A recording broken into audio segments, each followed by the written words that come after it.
Well, howdy, folks. I'd like to welcome you to What's in Tegan's Storage Locker, the show that dares to ask the question, just what is in my storage locker? The answer this week is, I don't know, weekly, however often I put these things up. It's comics. You knew it was going to be comics. All right, so I grab a pile of comics, not really at random, but, from basically what I have on hand just in the house. We go through them more or less randomly. I ramble and talk about what's on the pages. And who just has the devil in him tonight. Who had a kind of fraught couple of days, so he's a little bit unsettled. And boy, he's running around like a chicken with his head cut off. But he's off the table for the moment. I'm sure he'll be up here in a minute. So let's just get on with what we're doing. Okay, right off the top. Avengers 323, this is from September of 1990. I remember really enjoying this period of the books because I was just in, the first flush of ardor in terms of my relationship with Marvel Comics, just, really taking a deep dive into all the superhero stuff. Fell completely in love with it. It didn't really touch DC except for a few things until Superman died. Then I was back on board for DC, but for a couple of years there I was... except for Disney Comics. I'd always buy Disney Comics. They didn't really count. Which is kind of a telling exception to the rule. Like, yeah, even when I'm a diehard Marvel head, still I won't buy the Disney books if they're available. If they put out monthly Disney books, if they put out Donald Duck or Uncle Scrooge, man, I would be there every month. That's just what I've always done. But they don't see fit to publish. And maybe I should just continue making noise about that. It is absolutely crazy that no one is publishing Donald Duck comic books in this country right now. That is a historically abnormal state of affairs. Marvel should do it. Dynamite isn't doing it. Fantagraphics isn't going to do it. Marvel should pitch a new Donald Duck book. Someone should. Someone should. They've been doing those Disney covers. Maybe that's a prelude to something like that. That might be interesting. That's how they've been, because they sort of tease the Predator stories by doing those Predator covers in the months before. So, it's worth thinking about. This is where you come to hear pining about, Disney Comics. All right, so it's an issue of the Avengers from 1990. I was just thinking, Fabian Nicieza, underrated, right? I think a few people have been talking about his stuff in hindsight lately. Just not a flashy writer at all, and yet I think back and it's like, oh yeah, I never hated a Fabian Nicieza book, and I really liked, a good number of them. So maybe it's, worth reevaluating his, place in the canon, so to speak. He came along just a little bit before, maybe if he'd come along a few years, because it feels like he really got going, writing high-profile books for Marvel before a lot of that other, 90s class, Busiek or Wade. Although Busiek was doing work in the 80s. But he didn't really become, Kurt Busiek until the 90s. And it seems like he just sort of snuck in without a lot of people paying attention, yet quietly just, stacked up a really strong run. New Warriors, fantastic book. I loved it every month that he did. Well, okay, I wasn't buying the later years. Was he even writing it then? Codename Viper, don't remember playing that ever. Anything with a soldier dude, I knew better than to try to bring home. With the exception of the Punisher, I did bring home the Punisher, and I don't think my mother understood that because she never really acquired her taste for the character. All right, so this is for a summer crossover that was, for a few years during the DeFalco years. It was a thing where the biggest selling titles were going bi-monthly, twice a month, for the summer months. X-Men, Avengers, Amazing Spider-Man. I think G.I. Joe as well, but don't quote me on that. So this is from a bi-weekly event, which, they bring in Rick Levins, Tom Palmer, they know they can. These are people who can do 2 comics a month for at least a limited amount of time if you put them together, because that's what you're doing. You're getting plot heavy, stories with a lot of fights in them, and that's what Summer was. And this one was, I remember this had a particular Cold War feel to it because it was about the American teams, the Avengers, the Russian team. Are you going to knock down the world over there? What are you doing? I don't know what he's doing. He's going to be disruptive. I'm telling you that right off. Okay. What's the other two? There's 3. Oh, Alpha Flight. I was forgetting Alpha Flight. Yeah, and it's just a big epic with a lot of characters that, nothing really. It was kind of just like a self-contained adventure. It didn't really have any lasting consequences or anything. They don't really do that anymore. But it was just a, decent Avengers book with a sort of really late, although they didn't no one knew how late, but late Cold War, right before the whole Glasnost thing really kicks in culturally, because it seems like that wasn't really sinking in even to the pop culture. 1990, I remember everyone was taken by surprise by the fall of the Soviet Union. Even comic book writers, everyone took for granted that the USSR was going to be the villain in the the future stories. But and what is this? I've just sort of been flipping through. Another way that they were able to put out 2 comics a month is that the Avengers, at least, Captain America, not the X-Men, not Spider-Man, but the other books, they got by with a short feature in the back, so they could put more hands into the production of the comic book. This was a backup, I recall. This is when the Avengers had a bunch of support staff, and they actually did stuff with the support staff, and they developed them. It was known characters like Sharon Carter, the sister of, Peggy Carter, Sharon Carter's sister, excuse me. Peter Stankiewicz, he was an Avengers, sort of humorous. He's kind of weird. He's just sort of an off-putting guy who fights the Avengers because he doesn't like himself. That's the strange vibe. John Jameson, Carter. Oh man, it's probably really obvious. I can't remember what that O'Brien and the cat is. But I recall that at the end of the story, after they resolved all that Cold War stuff, they resolved the backup with a full. And Thor had this format as well, because Thor and Captain America usually have backup features in this period. Who did this? This was Rick Levins. Rick Levins would go on to draw a lot of Captain America. He got to start doing, I want to say he got to start doing AC. Don't quote me on that. I'll probably cut that out if it's wrong. So if you're hearing it, it's because I'm right. I do fact check myself before I go on air.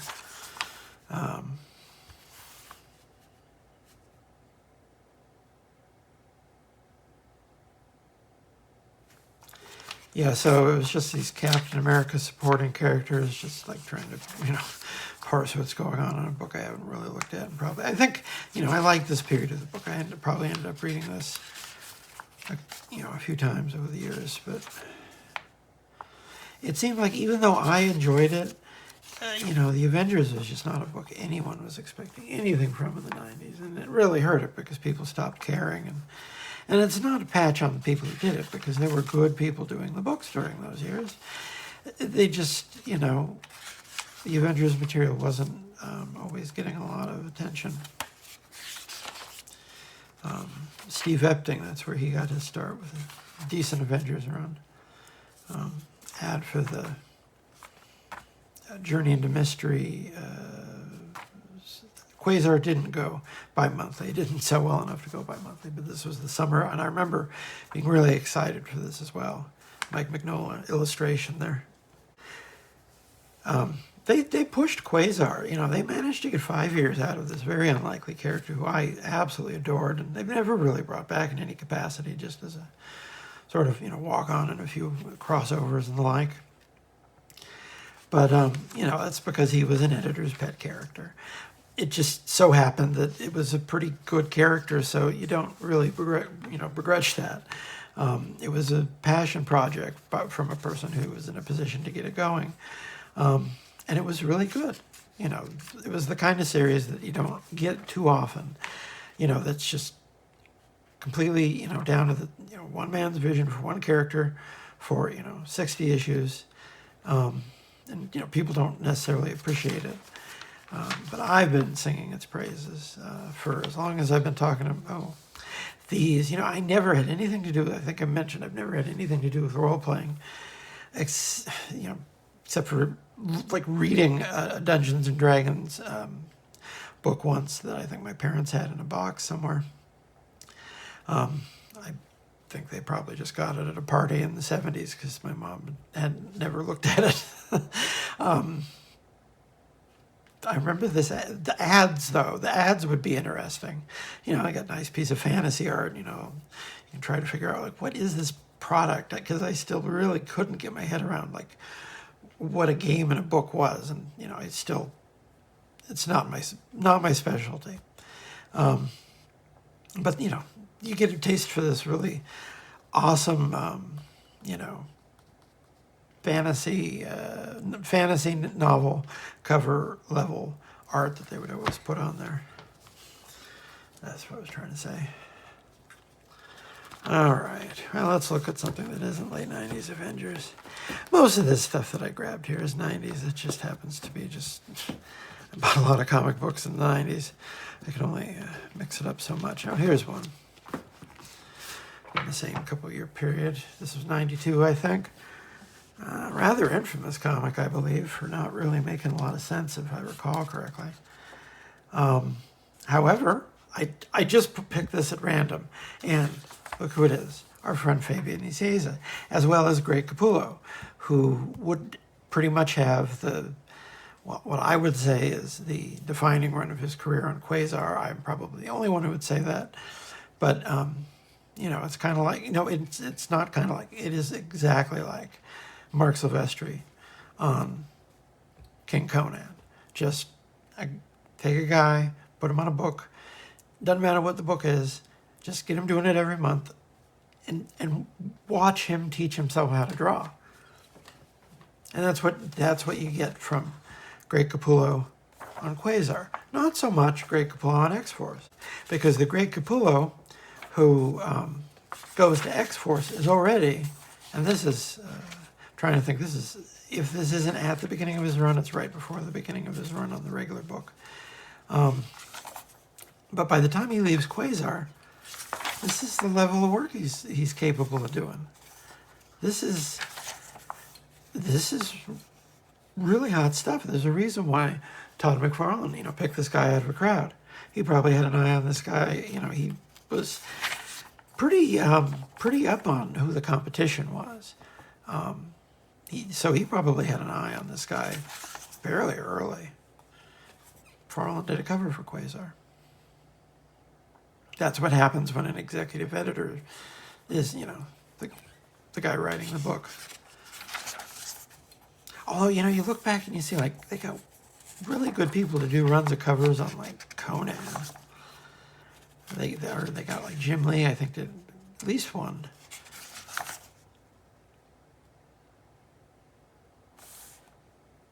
I mean, you know, you get paid, you get more for a cover, so, yeah, they didn't turn down occasional work doing covers for other books in the line. That was one of the charms of the period. You'd get, you know, that. I was looking the other day because, you know, my favorite thing to buy is old reprints because they're usually not a lot of money. And you get, you know, old comics that, you know, aren't as expensive. Plus, you usually get new covers, and they're sort of an interesting artifact in themselves, but that's neither here nor there. But they don't do those anymore. They don't do the... But yeah, the McFarlane covers for Marvel Tales, those books are worth a lot of money. You're not just going to be picking those up out of the quarter box. And, some of the run of Marvel Tales, when they're just reprinting, 70s Marvel 2-in-1, that maybe isn't the... it had X-Men in it, so that's why they were doing it. But, because for years it was just they were just reprinting all of the Spider-Man team-ups with the X-Men. And there were, a fair amount of them, but they weren't always the most exemplary examples of that book. I remember this not making a lot of sense, and I think this story is at least part of the source of my real dislike for Mojo. I know he's a joke character. He's supposed to be a satirical character, but then they put him in real stories, and I just cannot stand him. Oh man, this is just how it's going to be, isn't it? Oh, you're going to knock everything over.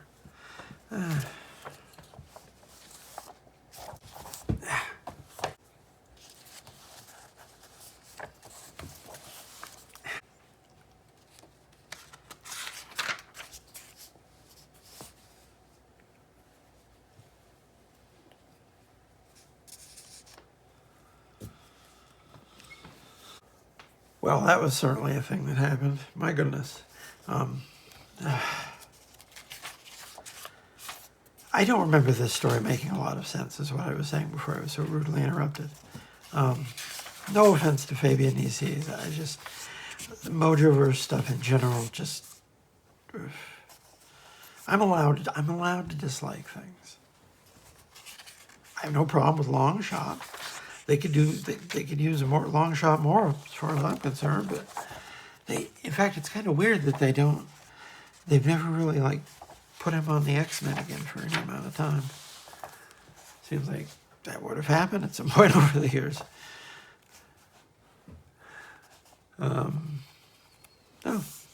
Gavin Curtis, he fairly familiar name at the time. Dan Panosian. Still see a lot. He works a lot. His stuff is always in my feed.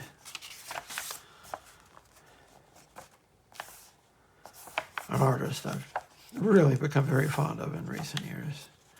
No, I confess.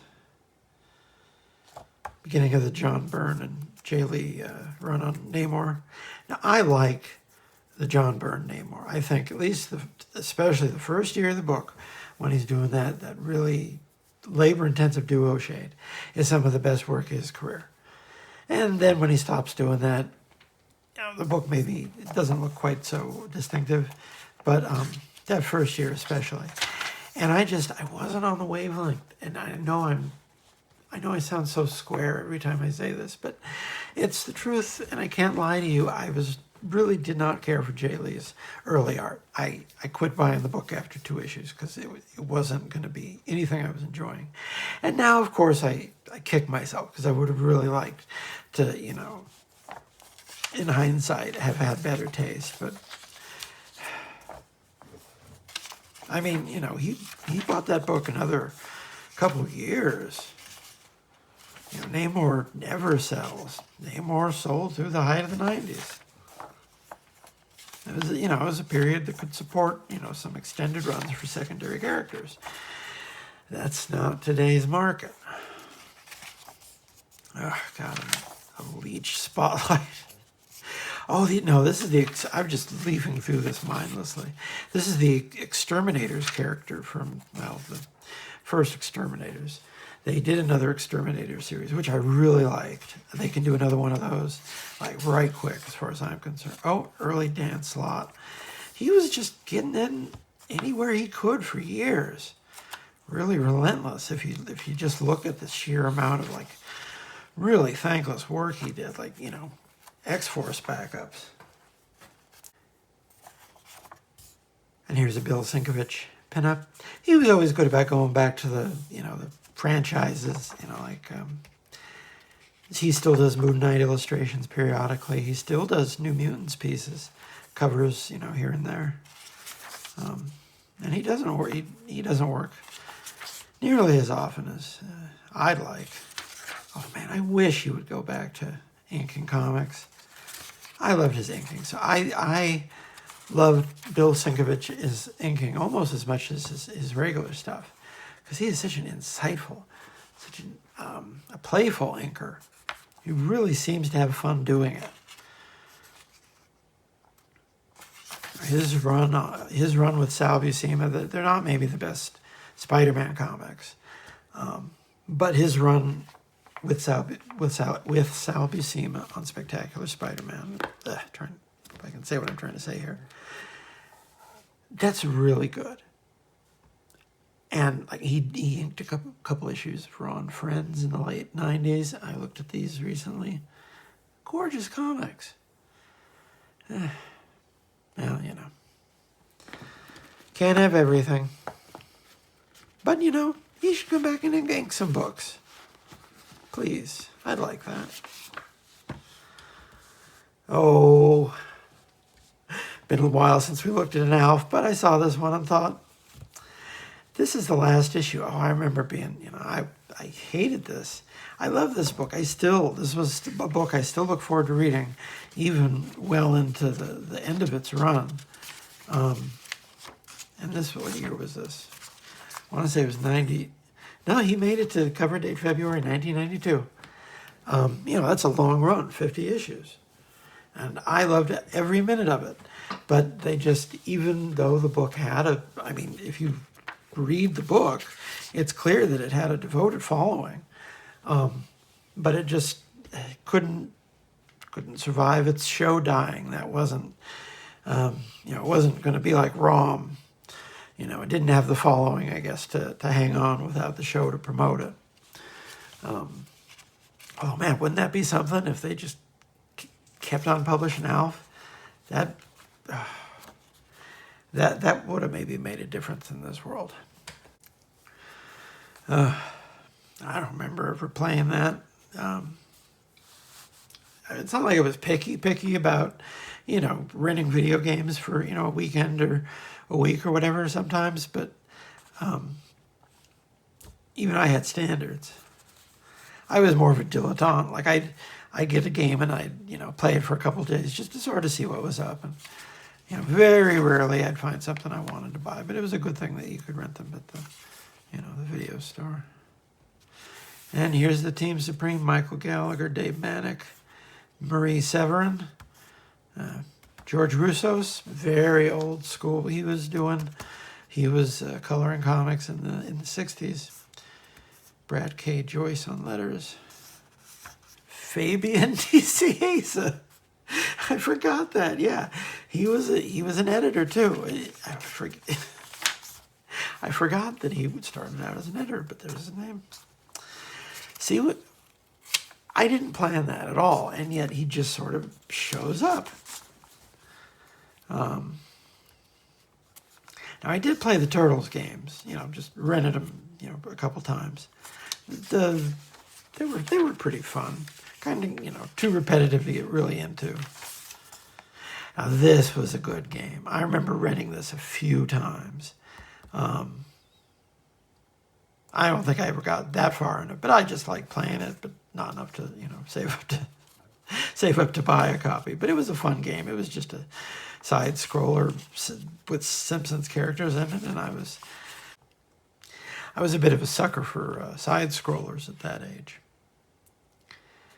So the plot, they're basically wrapping up the plot of ALF. His girlfriend's on Earth.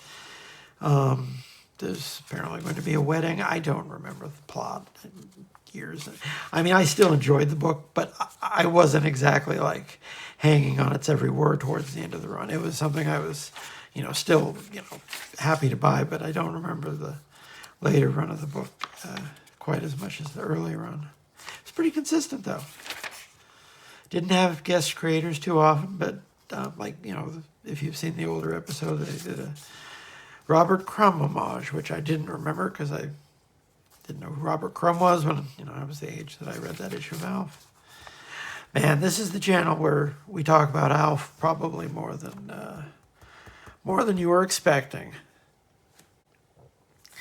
And see, here's ALF at Marvel saying, even if you're going to cancel my book, you still got to give me a official handbook entry. And this just happened to be the format of and I've complained about these before, but this is an example because they did this completely, like, other than the fact that it's printed on regular paper. This is the same format, same font as the regular ones, and they play it completely straight. Other than other distinguishing features, substantial schnozola, because that was the level of humor you were dealing with ALF. Oh, hello. Are you going to sit there? No, you're going to walk onto the camera. Okay. Well, thank you for stepping on the comic book. But you can also see at a glance why, the thing people liked about the first Marvel official handbook of the Marvel Universes was just reading the entries, whereas you can't really read this. This is more for just reference, which was what they were doing for that iteration.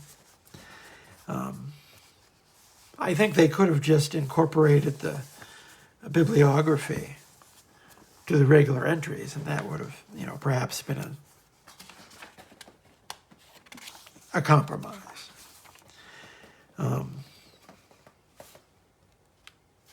So this is just the last ALF. He's basically just talking about, if I recall correctly, future plots. I'm sure slightly tongue-in-cheek, but just these are plots they could have done.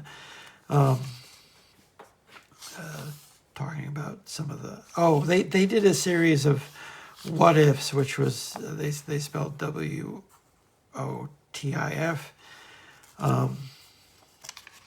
And they're saying, this word. Oh God, I forgot. Yeah, they came up in that issue or that episode where I was looking at Marvel Age. I don't think I've ever seen a copy of this in a while. Maybe I wasn't looking. I don't know if I've ever heard anyone admit to having read it either. I don't know. It could be great. I've never heard anyone talk about it. So, not like that, Bill and Ted book, which Evan Dorkin did, which I actually have that in a box next to my foot right now. Maybe I'll end up doing that on the show. On the other show. Yeah, multiple shows. Can you believe that? Pivot to video. Death of a Snailsman. The Watchmen. They got around to doing a Watchmen parody.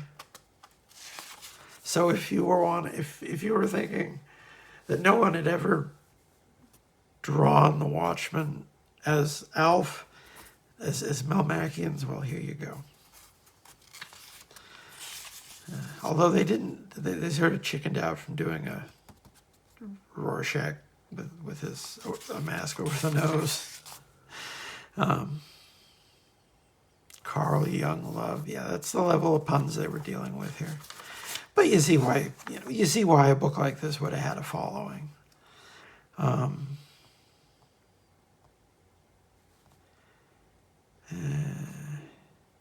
And I think there was a evil witch or something who he fought a couple times. He had a rogues gallery. Speak of the devil and he will appear. Although if I did that, I'd need to go back and grab the adaptation, which is still in the storage locker. Yeah, I have the whole Evan Dorkin, Bill and Ted. Maybe that's what we'll do on the show here one of these days. You hear it here, folks. At some point we'll do that.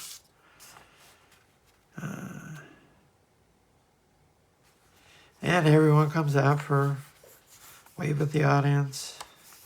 Thanks for the ride, gang. It's been surreal. Be good to each other, and I'll see you around the back issue bins. And a big pinup with all the characters from the show, including the uncanned ex-Melman. God, saying that out loud is not the most dignified thing I've ever said, but The Uncanned X-Mailmen. And if you look up here, you'll see the High Evolutionary was in an ALF book once. He's the one character from the regular Marvel Universe who crossed over, but that's how we know for a fact ALF was in the Marvel Universe, because he was in a world where the Evolutionary War occurred. That's the licensing deal I want to see. I'm happy we're getting the ROM omnibus. I'm happy we're getting the Micronauts omnibus. If I had the money, I would get them myself. I don't have the money. But if they came out with an ALF omnibus, I'd sell a kidney if I'd had, to get that. And I have those books. All right, what do we got here? Oh, goodness. Here's a What If starring Ka-Zar.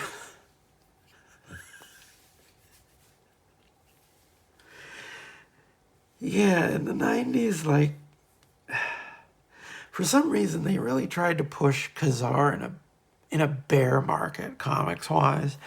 This was Mark Waid's, not the What If, but the actual Ka-Zar book was one of Mark Waid's big launches, in his 90s peak.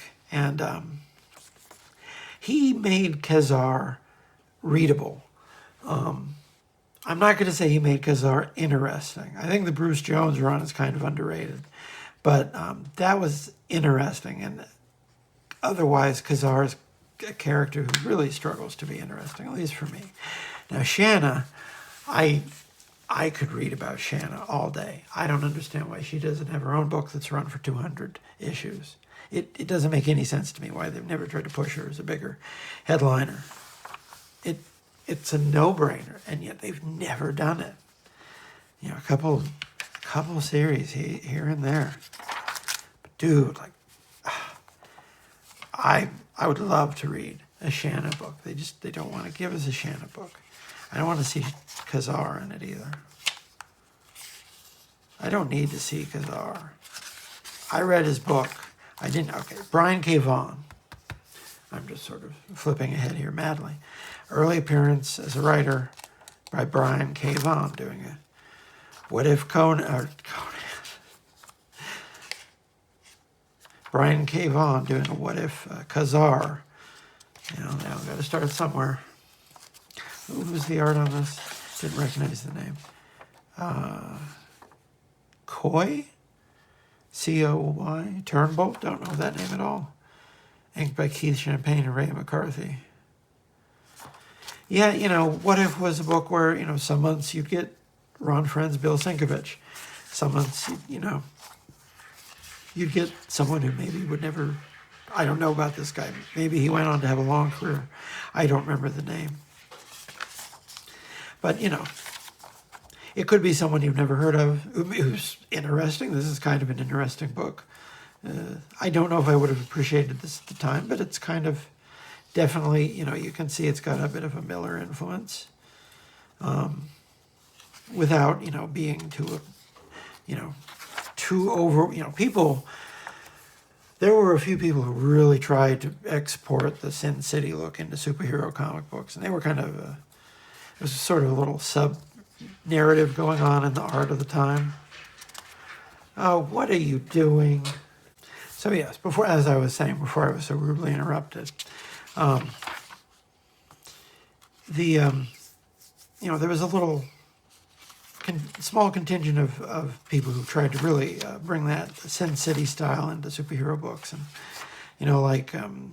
Jim Lee, he took a lot of flack for Deathblow. And I never really understood that because it wasn't my favorite work of his. But I didn't think it was necessarily as bad as I've seen some people talk about it. It was him trying something new. And you can tell because his work got very conservative. Didn't change a lot after that. He kind of learned the lesson not to switch up his style, I think. I really didn't pay. I'm having to go back and make myself be interesting because I just bought. What If was a book I bought. It was a book I had an investment in keeping a full run of it, because I don't remember, stories for characters that I didn't like as much. I probably didn't read that more than once. So they really tried to push Ka-Zar in the worst market. Ka-Zar struggles to support himself at the best of times, and you're going to try to sell him a 96? Okay. He came in, alongside Deadpool and Thunderbolts and that kind of, really successful cohort, in the right after the Heroes Reborn thing.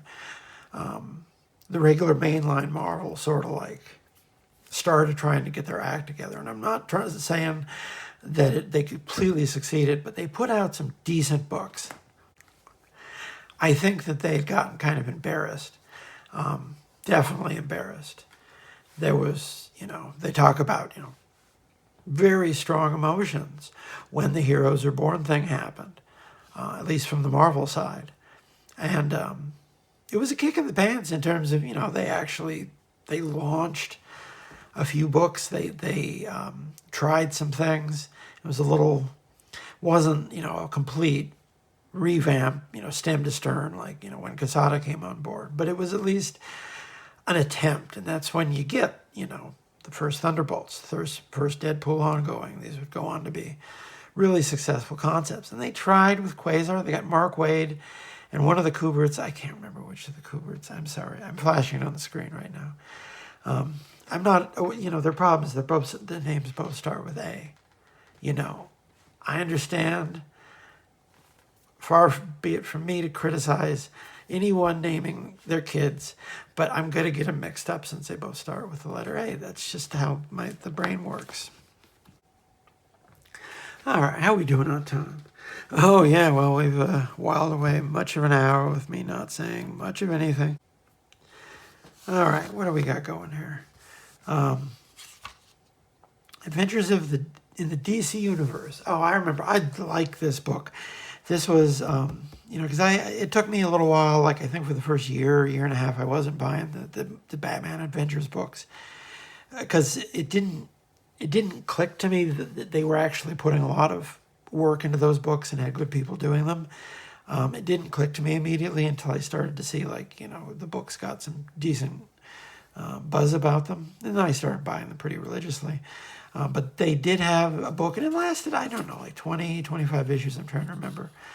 But it was just, done in ones with animated style versions, like, this is the Legion of Superheroes and the, Batman and Superman 90s animated series style. So they were usually just, pretty interesting alternate readings of the characters. So you get an issue that's just like showing you how the Legion of Superheroes would look if they did them in that style. This is actually pretty deep, because it's Censor, Sean Aaron, Tenzil Kim in his, sunglass phase.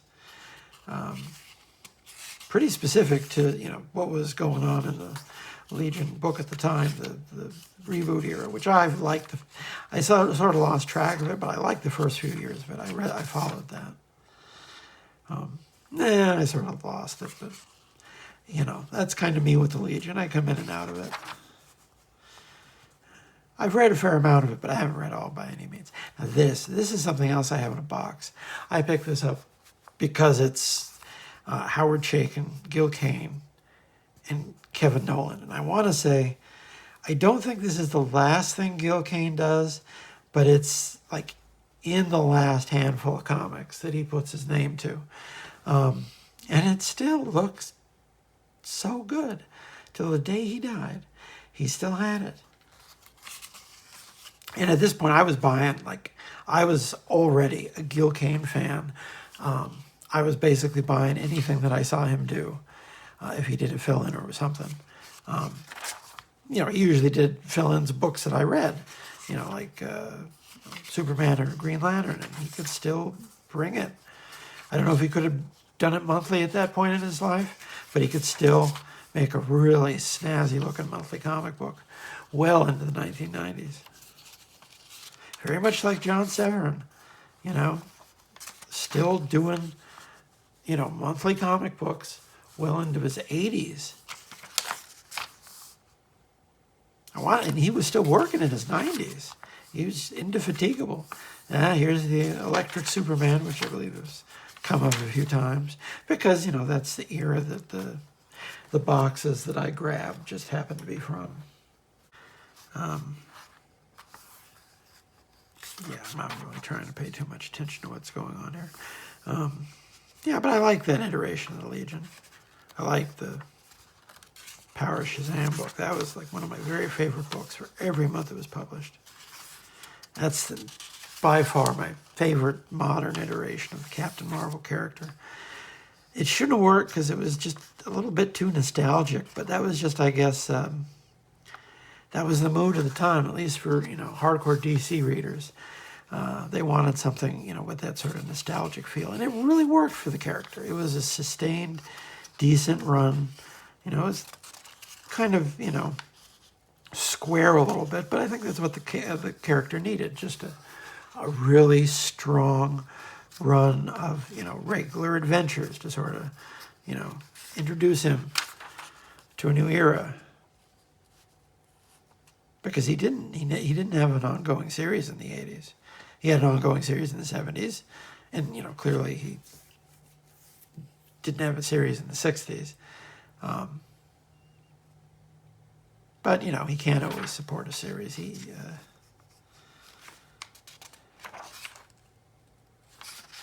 did pretty well in the late 90s, though. All right. Any names I recognize? No names I recognize. Yeah, that's just, what was this? Oh, yeah, and here's, I just passed it right by. This was actually kind of an interesting thing, to show you the stature of, you know, the fact that the Captain Marvel book was pretty popular in the period, was that they did a crossover with Starman. And the books, the whole hook of it was actually that the books were tonally very different. And it was a very clever crossover for sort of exploiting that fact. Like, it was very, very interesting set of books. The rare crossover where you can tell the creators are sort of enjoying doing it, because it was, you know, it was sort of fun seeing what Captain Marvel looked like just plopped down in a very distinctive and stylish, you know, the aesthetic of, you know, the aesthetic of Starman was basically just like, what if we did a book with the tone of a Vertigo book, but, you know, more of a regular superhero angle, and, you know, they got 80 issues out of it. And they haven't gone back to that character. They've acknowledged the creator's wishes, like they did for Sandman. But, you know, they do new Sandman stories. They got, Oh Hello. They got Neil Gaiman to do sort of a swan song on the character so other people could come in, and, you know, that wasn't something that he wanted to do for a long time, but eventually he did it. They still haven't brought back the Robinson's Starman, though. Are you going to be a problem? Is this just what we're doing? He's giving me this dirty look. Yeah, that's the kind of dirty look he was giving. Now, if you want to just sit there, you can sit in the corner of the table, but you don't want to sit in the corner of the table. You want to sit right here and pay attention to me. I want to look at this Web of Spider-Man annual for the nice people, though. You're in the way of that. I hope you're cute enough to become really popular. I'm not above merchandising my cat. All right, so this should tell you how devoted a Spider-Man reader I was. I was buying, you know, Web of Spider-Man annual in 1994. Now, the first couple of Web of Spider-Man annuals are both very good. They got very good people to do the annuals in those years. Towards the 90s, they were maybe sort of, I don't want to cast aspersions. These look like these are, Terry Kavanagh. He wrote a lot of comics. I don't necessarily remember all that many off the top of my head, but he was a pretty, competent writer. Never regretted reading a story of his. Mike Lackey, scripter, so it has Jerry Bingham. Jerry Bingham was still doing a lot of work on, annuals and stuff in this period. He could be depended on to put a comic book together with, pair him with someone like Tom Palmer. So there you go, Tom Palmer working on a Spider-Man annual. And here's one of the backups that we're going to see. Terry Kavanagh working with Joey Cavalieri, who's more well known as an editor. Breakdowns by Alex Saviak, he was the regular artist for Web of Spider-Man for many years, and he really held that book up when they threw crazies. They did a whole Infinity Crusade arc. He had to do the web armor, which, still shows up in promotional, on covers now and again. And I guess we'll just go back as we... So yeah, it's kind of weird. It's very square work. Jerry Bingham was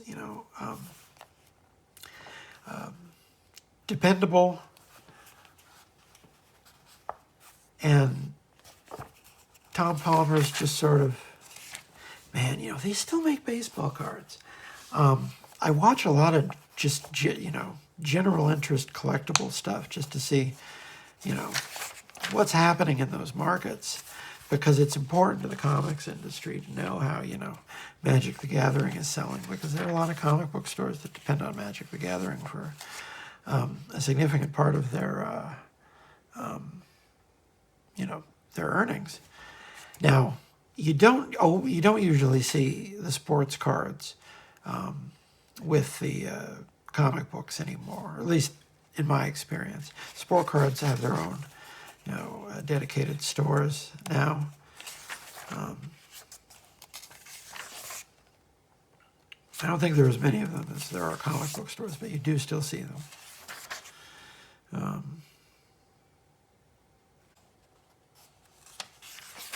But yeah, I see stuff, sometimes, and I'm amazed that they still make all the baseball cards. There must be enough. I wonder how much of that market is adult baseball collectors, baseball card collectors, the demographic problem for monthly comics and books is. That might be interesting to find out. Okay, so the hype box here, they're pushing the big 90s Conan relaunch. That was sort of, their last gasp with a character who wasn't really selling in the early 90s. So they sort of made a go of trying to get him going in the mold of a more contemporary-looking artist. They got this Raphael Kyanan guy who you still see sometimes. I think he's still around. But they had Roy Thomas writing it, so it had, sort of I only read a couple issues of it because I just was never a Conan reader in that period. It's recently that I've really come to like Conan. Appreciate Conan, so to speak, for its virtues as a comic book. Unique in some respects. They did a whole, the month that Jack Kirby died, they did a whole month's worth of weekly bullpen bulletins, I recall correctly. So for 4 issues, they just had a running ticker tape on the side of the bullpen bulletins with all his creations. And they had all his creations for any company, because they had Double X, Cyclops, Medusa, Desaad, Psycho Man, Black Racer, the Hulk, Infinity Man. So, that was, they, really put their all into doing as good a job as they could by the task. And they still do that. I saw recently, they took a few pages out of every book recently to talk about John Romita, and after he passed. And I thought that was a really, classy, very classic Marvel thing to do.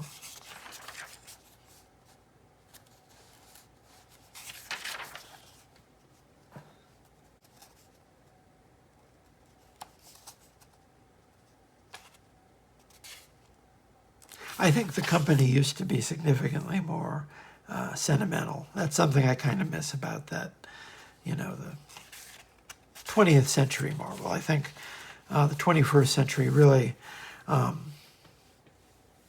wiped away some of that sentiment in a way that I don't think they've ever really quite gotten back. And, you know, as part of a, you know, editorial turnover, an attempt to shake out the cobwebs at the company. And, you know, they're just different eras, but it's good to see that they could still come out. So Sergio Carello, I think I've seen that name in a few other places. Another Mike Lackey joint. Black Cat and the Black Fox. So, yeah, you know, the Black Cat, she had a interesting run of books that I actually read. I sat down when I was sort of first getting into the Marvel Unlimited app and just picked her series up randomly, and I read like a couple years worth of books they did with her, and she had a good little run there. I don't think she's a character that can always support, that will always be able to support an extended run, but it's good to see that they're actually, you know, putting some effort into trying to sell her as a protagonist. I enjoyed reading her as a solo character. I think she actually works as a solo character, as long as you accept, like, well, you know, it's Marvel Catwoman. It's never really going to be anything more than Marvel Catwoman. But Catwoman is a really good character, so they can, you know, kind of, you know, her personality is different. But, you know, the sort of, you know, sexy thief who likes to tease the main slightly, you know, sexless nerd character. That's excellent. Oh, I'm just sort of flipping madly here.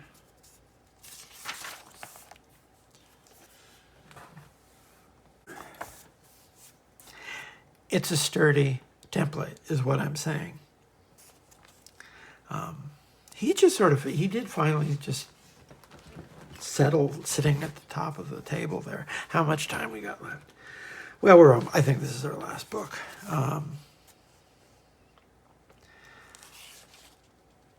Another Joey Cavalieri. Vince Giorano. I think I've seen some people actually mention him in recent years. He's not completely forgotten.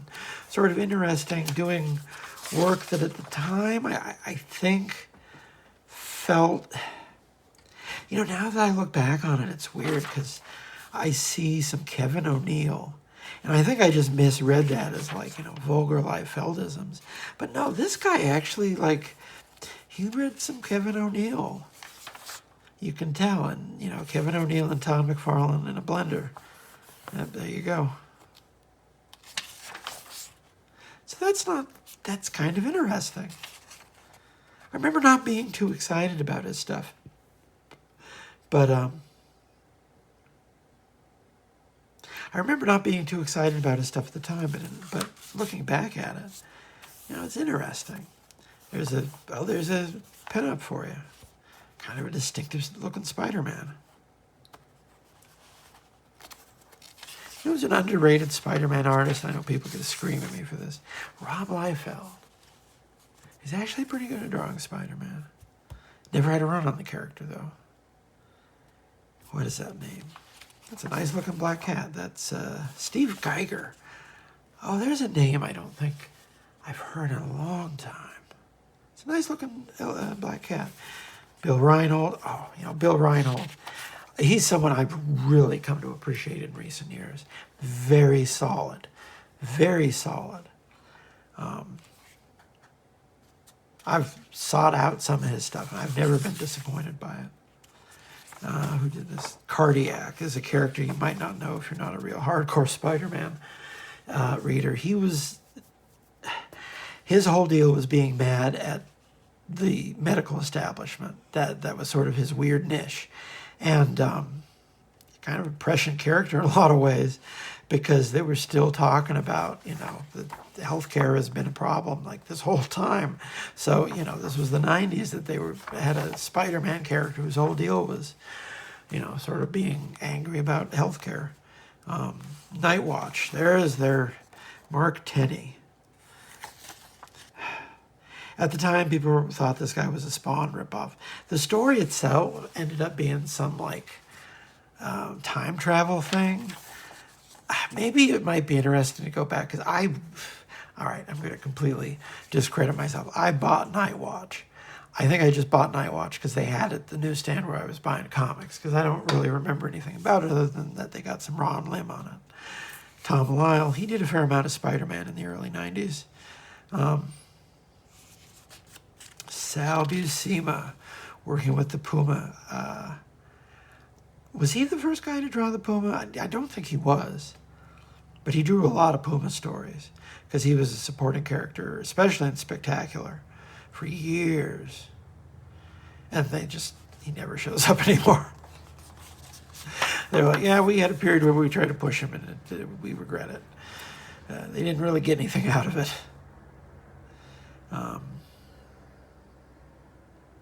I remember I had these.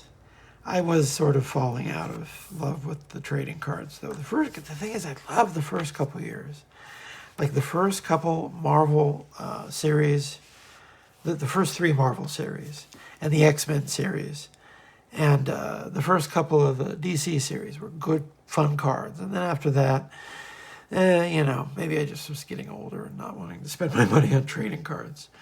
But when they got good people to do the art, they were, perfectly fine, use of your allowance. All right, so we laughed, we loved, the whole shtick. Thanks for watching. I appreciate you watching. Watching me wrestle with my cat. He's just sleeping peacefully, so, I'm going to start probably recording another episode here and see how long he just wants to sleep there. Check out my newsletter. It goes out, I say that this week, I skipped, but it usually goes out every week. I skip a week occasionally, but it's pretty substantive. It's got a lot of writing from me. It's free. It's not like a Substack you got to pay for, which, free is a good price. Check out my videos on TikTok. Never thought I'd be on TikTok, and yet here I am closing in on a year. I put those videos up on Instagram, too. Check out my Patreon. Check out my other podcast with Claire Napier. We talk about Witchblade. We talk about Top Cow Comics. It's more fun than a barrel of monkeys. I don't know actually how much fun a barrel of monkeys would be. It seems like that would kind of be dangerous.